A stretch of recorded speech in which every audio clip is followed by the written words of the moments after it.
जय श्री राम। आप सभी का स्वागत है मेरे चैनल भक्ति और जीवन दर्शन में। आप सभी को देव दिवाली की हार्दिक शुभकामनाएं।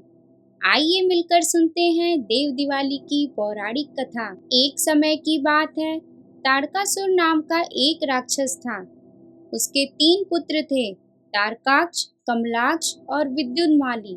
भगवान शिव के बड़े पुत्र कार्तिकेय भगवान ने तारकासुर का वध कर दिया। अपने पिता की मृत्यु की खबर सुनकर तीनों पुत्र बहुत दुखी हुए और उन्होंने मिलकर ब्रह्मा जी की घोर तपस्या की। ब्रह्मा जी ने खुश होकर उनसे वरदान मांगने को कहा।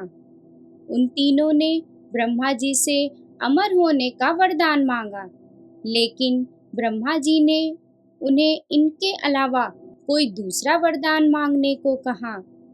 तीनों ने सोचा और इस बार ब्रह्मा जी से 3 अलग नगरों का निर्माण करने को कहा, जिसमें वह बैठकर सारी पृथ्वी और आकाश घूम सके कि 1000 साल बाद जब हम मिले, हम तीनों नगरों से मिलकर एक हो जाएं और जो देवता तीनों नगरों को एक ही बार से नष्ट करने की क्षमता रखता हो, वही हमारी मृत्यु का कारण हो।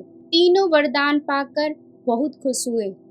ब्रह्मा जी के कहने पर मैं दानव ने उनके लिए 3 नगरों का निर्माण किया। तारकाक्ष के लिए सोने का, कमलाक्ष के लिए चांदी का और विद्युन्माली ने लोहे का नगर बनवाया। तीनों ने मिलकर तीनों लोकों पर अपना अधिकार जमा लिया। यह वरदान पाकर त्रिपुरासुर राक्षस भाइयों ने जब तीनों लोकों में हाहाकार मचा दिया और देवताओं पर अत्याचार करना शुरू कर दिया, तो उनके आतंक से त्रस्त होकर सभी देवता भगवान शिव के पास पहुँचे और उनसे सहायता की विनती की। देवताओं की प्रार्थना सुनकर भगवान शिव ने इस समस्या का समाधान निकालने का निर्णय लिया। उन्होंने एक विशेष रथ का निर्माण करवाया। इस दिव्य रथ की हर एक चीज देवताओं से बनी थी। चंद्रमा और सूर्य इसके पहिए बने। इंद्र, वरुण, यम और कुबेर रथ के 4 घोड़े बने। हिमालय धनुष बने और शेषनाग प्रत्यंसा बने। भगवान शिव खुद बाण बने और बाण की नोक अग्निदेव बने। इस दिव्य रथ पर सवार होकर भगवान शिव ने इन तीनों भाइयों से युद्ध किया। जैसे ही यह तीनों एक सीध में आए, भगवान शिव ने बाण छोड़कर तीनों का नाश कर दिया।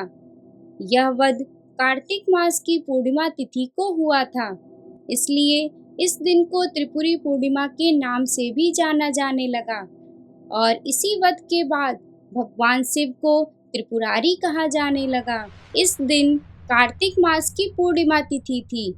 त्रिपुरासुर का वध और बुराई पर अच्छाई की विजय को सभी देवताओं ने बहुत खुशी से मनाया और इसमें उन सभी ने दीप जलाकर दिवाली मनाई। यह माना जाता है कि इसी कारण इस दिन को देव दिवाली या त्रिपुरारी पूर्णिमा कहते हैं। मान्यता है कि देव दिवाली के दिन सभी देवतागण भगवान शिव की नगरी काशी, वाराणसी में आते हैं और गंगा घाटों पर दीप जलाकर उत्सव मनाते हैं। तभी से इस दिन काशी में सभी घाटों, मंदिरों और घर में लाखों दिए जलाए जाते हैं और गंगा स्नान किया जाता है।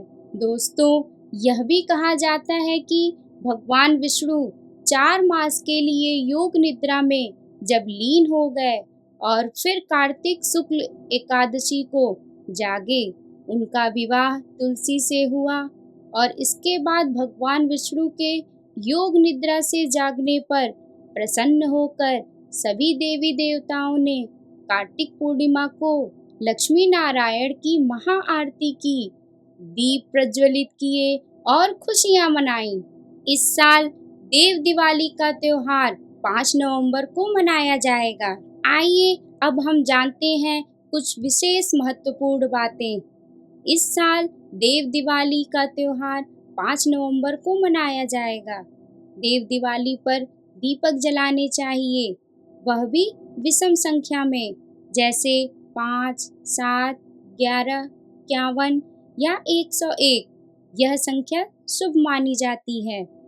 आप अपनी सुविधा के अनुसार कोई भी संख्या चुन सकते हैं। इस दिन तुलसी के पास भी दीपक जलाएं। अन्य स्थल जैसे घर के मुख्य द्वार पर, अपने घर के आंगन में, पूजा स्थल पर या ईशान कोण पर भी दीपक जलाएं। इस दिन स्नान करने के बाद घर में गंगा जल का छिड़काव करें। फिर भगवान शिव और भगवान विष्णु, माता लक्ष्मी की पूजा करें।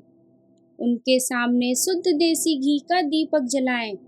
भगवान को फूल माला पहनाएं और मिठाई, फल और उन्हें समी का फूल भी चढ़ाएं। तो यह थी आज की पूरी जानकारी और कथा। मैं आशा करती हूँ कि यह कथा आपको अच्छी लगी होगी। अगर अच्छी लगी है तो आप कमेंट बॉक्स में ओम वासुदेवाय नमः जरूर लिखें और ऐसे ही भक्ति रूपी कथा सुनने के लिए मेरे चैनल को सब्सक्राइब करें। धन्यवाद।